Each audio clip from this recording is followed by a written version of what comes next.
This is Sean with Premier Outdoor Living. In this video, I'm going to show you how to build a pressure-treated deck frame with Madison wood. I'm going to give you some tips and tricks to make it as painless as possible. After this video, you'll be framing up a deck in no time.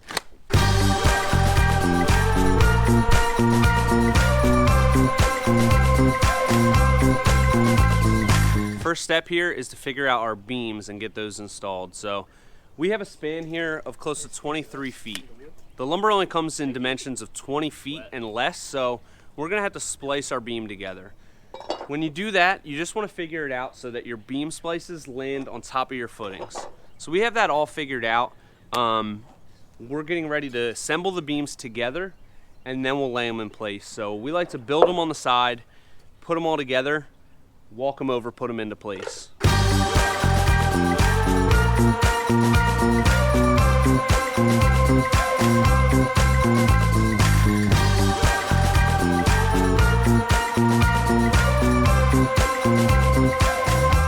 Like I said, if you have a beam span, the width of your deck is going to be bigger than 20 feet, which is the longest piece of dimensional lumber you're going to be able to get.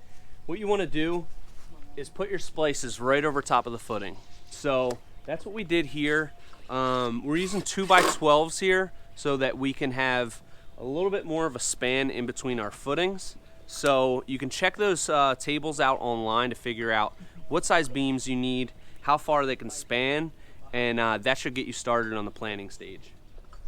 A really easy way to square up your beams and make sure they're all in the right line, if you have an inside corner of the house like this, put a string line all the way in the corner, and then you're just going to bring it to the outside. Lift your end up a little bit.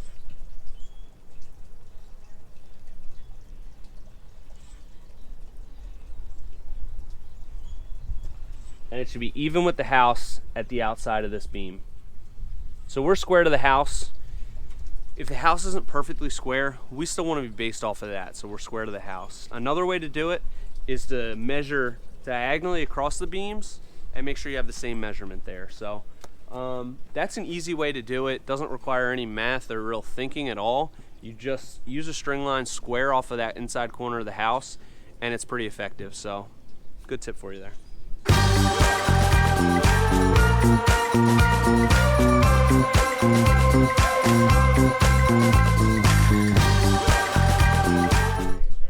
Hey Sean, what are you doing there?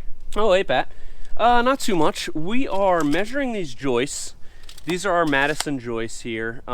Because it's a natural product, they do vary in heights up to 1/4 inch. So not a big deal if you know how to handle it. So what we do, we measure each one. A 2x8 is going to vary from about 7 1/4 to 7 1/2. This one right here is right in the middle at 7 3/8. So we're going to make piles of our joists, 7 1/2, 7 3/8, and 7 1/4. And then when we install those joists, we're going to put them down in order. So we'll start with 7 1/2, go to 7 3/8, and then go down to 7 1/4. So the top of our deck is nice and smooth.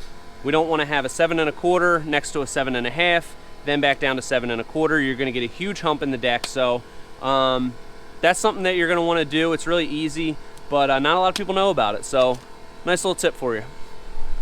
What we do after we have the beams set, and like I said, we order these joists. We've marked out our beam exactly where we need our joists to go. So since this is a freestanding deck, what we do, we set up our rim joist that's going to go against the house right on top of this beam.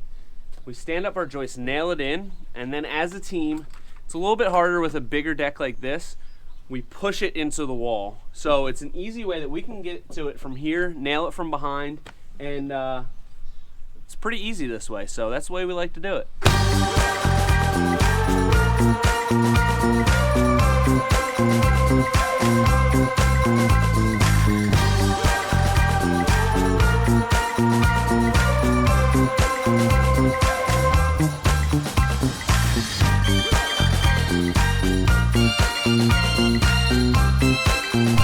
One of the most important things that you're going to want to do after you get your joists installed is install some blocking. We have all the joists in already, so Josh is pre-cutting the blocking at 10 1/2 inches. Our joists are 12 inches on center, so this is going to fit right in between them. It's going to help minimize any movement in the deck over time, and it's going to help distribute the load between the joists. So it's a simple step, cheap insurance.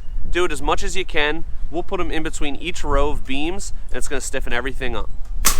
When installing the joists, we run everything long. This deck is going to be 17 feet deep, so we have 20-foot joists here. We just lay them in there like that, and then once we get everything set, we'll measure out from the house, and we'll make a mark where we need to cut it. So we have a mark on both sides. We'll snap a chalk line, cut them all so that they're all perfectly straight. There's no thinking involved. Just cut it at the line, install your rim joists, and it's perfectly straight.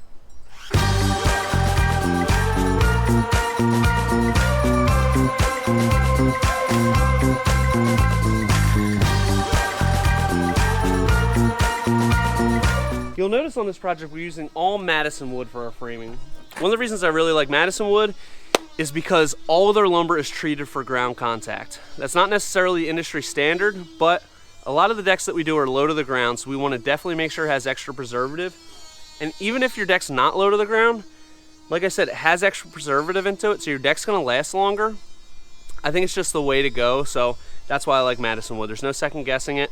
You know it's treated for ground contact.